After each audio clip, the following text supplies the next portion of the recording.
আমাদের গণ অভ্যুত্থান হলো, এই গণ অভ্যুত্থানেও ছাত্র যুবকরা ভূমিকা পালন করার কারণে আমাদের এই বাংলাদেশ থেকে ফ্যাসিস্ট পালিয়ে যেতে বাধ্য হয়েছিল।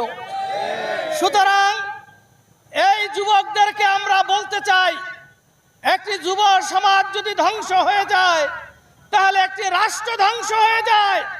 একটি যুব সমাজ ধ্বংস হয়ে গেলে সমাজ ধ্বংস হয়ে যায়।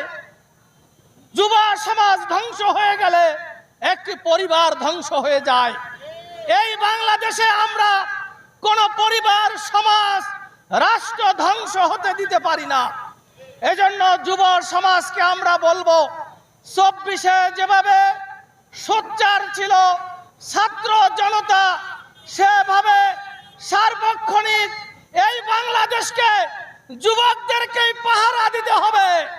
যুবকরা যদি এই দায়িত্ব গ্রহণ করে, আমরা বিশ্বাস করি বর্তমানে এই সরকার তারা ঠিকভাবে রাষ্ট্র পরিচালনা করছেন না। এজন্য যুবকদেরকে ভূমিকা পালন করতে হবে। আমরা যুবকদেরকে বলবো, আগামীকাল যে আন্তর্জাতিক যুব দিবস, এই যুব দিবসে আমাদের অঙ্গীকার করতে হবে।